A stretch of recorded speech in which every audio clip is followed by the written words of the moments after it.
Perkenalkan, nama saya Jeremy dari HCM dengan N nomor induk mahasiswa 230721823. Izin untuk mempresentasikan dari beberapa teori-teori tradisi yang dikemukakan. Kebetulan di sini saya dapatkan dari Little John dan Griffin. Jadi kebetulan ada 7 teori tradisi atau tradisi-tradisi yang sangat membantu dalam dunia komunikasi. Izin untuk menjelaskan dari teori yang pertama, yaitu rhetorical tradition. Jadi dalam buku Theories of Human Communication, jadi dijelaskan mengenai identifikasi dari 7 tradisi komunikasi. Salah satunya itu adalah tradisi retorika. Jadi ada beberapa poin penting tentang tradisi retorika dari buku tersebut yang saya dapatkan, yaitu yang pertama, memandang komunikasi itu sebagai seni praktis dari wacana. Kemudian menekankan penggunaan bahasa untuk membujuk atau mempengaruhi orang lain. Kemudian berfokus pada pembicaraan dan cara pembicara mengatakan sesuatu daripada apa yang mereka katakan. Kemudian ada selanjutnya itu dapat berhubungan dengan berbicara di depan umum, mengajar, dan berkhotbah. Awalnya penting juga kita lakukan untuk persuasi, kemudian dapat digunakan untuk tujuan-tujuan yang baik, seperti contohnya di bidang kesehatan, di mana dapat membantu orang untuk meningkatkan kesehatan. Kemudian poin pentingnya adalah dalam kasus ini, rhetorical tradition ini dikemukakan atau tokoh kuncinya itu merupakan sosok penting, yaitu Aristoteles. Jadi secara keseluruhan, tradisi retorika atau rhetorical tradition ini berkaitan dengan penggunaan bahasa untuk membujuk atau mempengaruhi orang lain dan menekankan pentingnya penyampaian dan gaya pembicara. Kemudian yang kedua yaitu ada semiotic tradition atau tradisi semiotik. Jadi tradisi semiotika atau tradisi semiotik ini merupakan bidang studi yang berfokus pada interpretasi tanda dan simbol. Jadi tradisi ini mengeksplorasi bagaimana tanda dan simbol digunakan untuk mengkomunikasikan makna dan bagaimana tanda dan simbol tersebut dapat ditafsirkan dengan berbagai cara. Jadi tradisi semiotik ini merupakan salah satu dari 7 tradisi dalam bidang teori komunikasi, seperti yang dikemukakan oleh Robert Craig. Menurut Little John, jadi tradisi semiotik ini merupakan salah satu dari 4 tradisi yang mereka gunakan untuk menjelaskan bagaimana dan mengapa komunikasi terjadi. Tradisi semiotik ini melibatkan interpretasi tanda yang secara halus dapat mengkomunikasikan makna ideologis atau konotatif dan melanggengkan nilai-nilai dominan dalam masyarakat. Jadi Griffin juga membahas tradisi semiotik. Dia mencatat bahwa tradisi ini berkaitan dengan studi tentang tanda dan simbol dan bagaimana mereka digunakan untuk mengkomunikasikan makna. Dia mengutip dari Barthes yang mengeksplorasi tanda-tanda yang tampaknya langsung tetapi secara halus mengkomunikasikan makna ideologis atau konotatif dan melanggengkan nilai-nilai dominan masyarakat.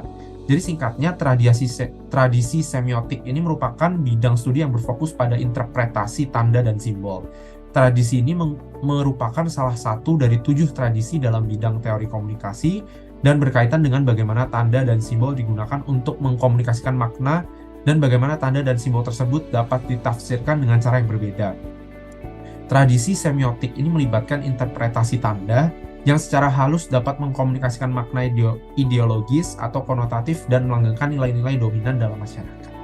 Selanjutnya yang ketiga yaitu merupakan phenomenological tradition atau tradisi fenomenologi. Jadi Little John juga menggambarkan tradisi fenomenologi sebagai salah satu dari 4 tradisi yang mereka gunakan untuk menjelaskan bagaimana dan mengapa komunikasi terjadi.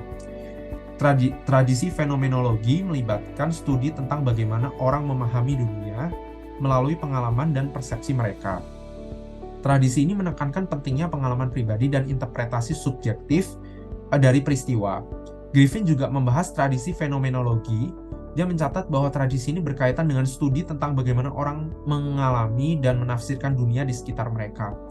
Tradisi ini menekankan pentingnya pengalaman pribadi dan interpretasi subjektif terhadap peristiwa dan memandang komunikasi sebagai dialog yang membantu orang untuk membangun kesamaan dan mempertahankan hubungan yang otentik.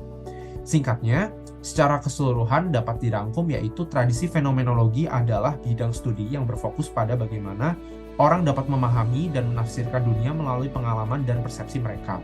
Tradisi ini menekankan pentingnya pengalaman pribadi dan interpretasi subjektif terhadap suatu peristiwa dan memandang komunikasi sebagai sebuah dialog yang membantu orang membangun kesamaan dan mempertahankan hubungan yang otentik.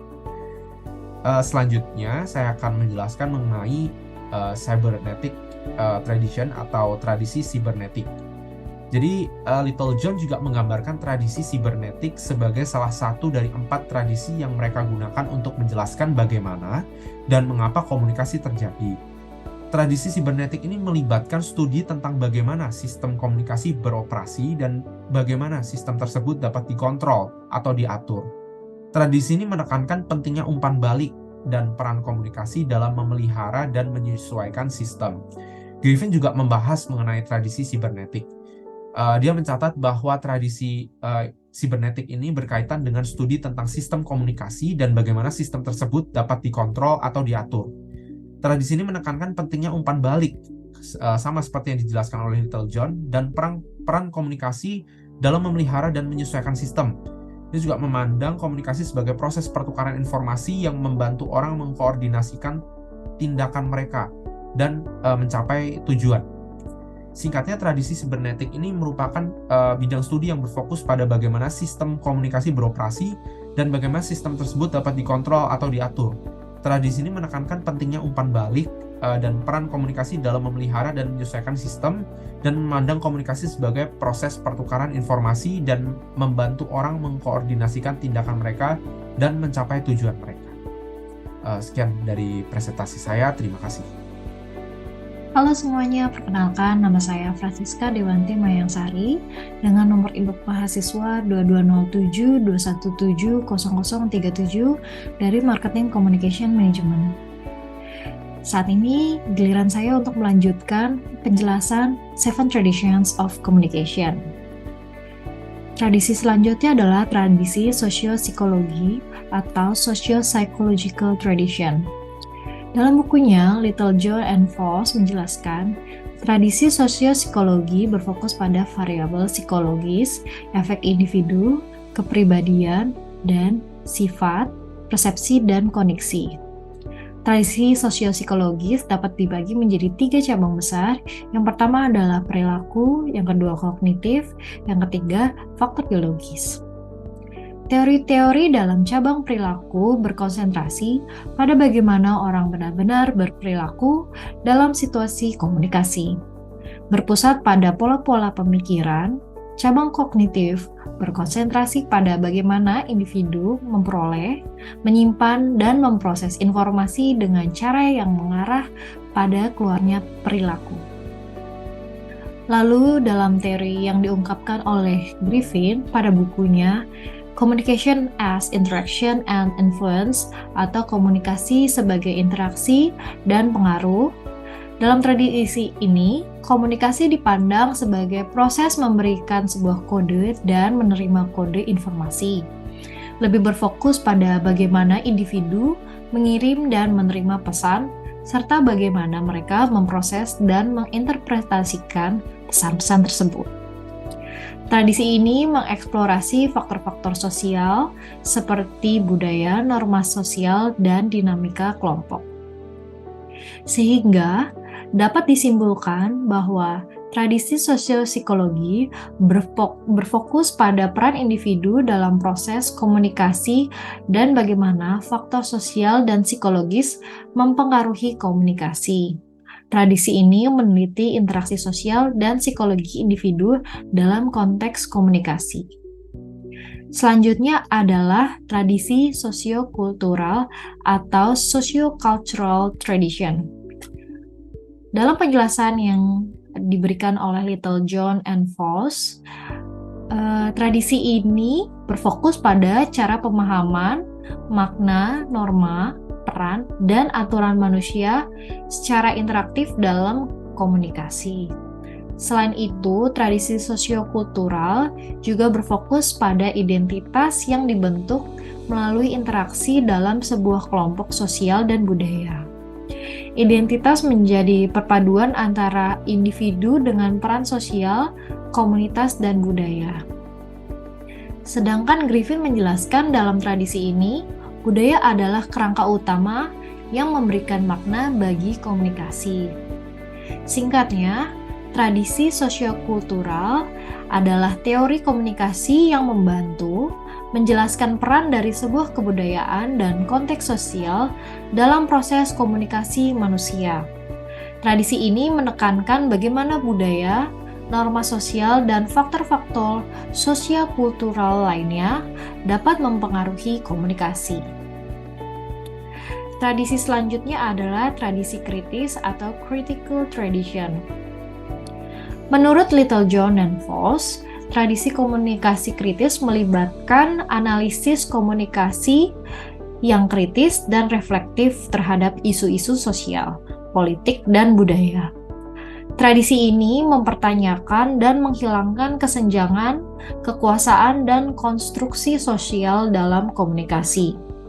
Sedangkan Griffin mengungkapkan, tradisi kritis mengeksplorasi bagaimana kekuasaan dapat mempengaruhi sebuah bentuk komunikasi. Tradisi ini juga berfokus pada realitas sosial dan pemahaman dibentuk melalui proses konstruksi sosial. Singkatnya, dapat kita rangkum bahwa tradisi kritis dalam komunikasi membuat kita untuk mengkaji struktur kekuasaan dapat mempengaruhi pembentukan opini, kebijakan, dan pengaruh sosial. Lalu kelompok kami memilih tradisi fenomenologi untuk kita bahas lebih secara mendalam. Yang pertama adalah tradisi fenomenologi ini adalah studi tentang kesadaran dari sudut pandang orang pertama. Edmund Husserl, seorang filsuf Jerman, mengembangkan aliran filosofi dan metode penelitian yang dikenal sebagai fenomenologi, yang berfokus pada pengamatan dan pemahaman langsung seorang individu. Menurut Husserl, fenomenologi terutama berkaitan dengan refleksi sistematis dan studi tentang struktur kesadaran dan fenomena yang muncul dalam tindakan kesadaran. Selanjutnya, fenomenologi adalah studi tentang kesadaran dari sudut pandang orang pertama. Ia memandang komunikasi sebagai dialog atau pengalaman akan kelainan. Dari Anderson, R. dan Chisna tahun 97 menjelaskan bahwa dialog didasarkan pada pengalaman kontak yang otentik, langsung, dan tanpa perantara dengan orang lain. Dalam pandangan Nathan Thon melalui Mulyana 2002, fenomenologi merupakan istilah generik yang merujuk kepada semua pandangan ilmu sosial yang menganggap bahwa kesadaran manusia dan makna subjektif berfokus untuk memahami sebuah tindakan sosial. Selanjutnya, penelitian yang menggunakan fenomenologi terdiri dari 4 tahap. Yang pertama adalah pengelompokan, intuisi, analisa, dan deskriptif. Berikut adalah bagian dari penelitian yang menggunakan tradisi fenomenologi. Dapat saya jelaskan, pengelompokan atau bracketing. Ini adalah proses di mana keyakinan dan opini yang dibentuk sebelumnya mengenai fenomena penelitian diidentifikasikan dan ditahan untuk tidak digunakan. Dalam proses ini, seperti yang dikatakan oleh Sanders pada tahun 1982. Selanjutnya adalah intuisi. Setelah pengelompokan dilakukan, intuisi mengikuti di mana peneliti sekarang tetap fokus pada makna dari fenomena oleh penelitian sebelumnya. Melalui proses ini, pemahaman bersama tentang fenomena pada apapun yang sedang diteliti dapat dicapai. Tahap selanjutnya adalah menganalisa atau menganalisis. Setelah menyelesaikan proses intuisi, analisis adalah langkah selanjutnya. Dalam proses ini, pengkodean dilakukan di mana mengkategorikan dan memahami makna penting dari fenomena yang terjadi. Polkinghorne pada tahun 1989 dan Mustakas pada tahun 1994 menekankan bahwa bekerja secara terus-menerus dengan data yang terperinci akan menghasilkan esensi dan tema-tema universal. Dan yang terakhir adalah tahapan deskripsi. Langkah penting dari metodologi penelitian fenomenologi adalah deskripsi. Dalam tahap deskriptif ini adalah di mana pemahaman dan definisi fenomena dilakukan oleh peneliti. Hal ini bertujuan untuk memberikan hasil akhir, langkah yang melambungkan komunikasi dan menawarkan perbedaan dan deskripsi kritis baik dalam bentuk tertulis maupun lisan.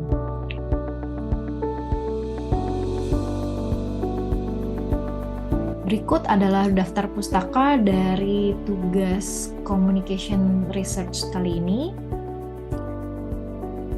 Demikian presentasi kami ucapkan terima kasih.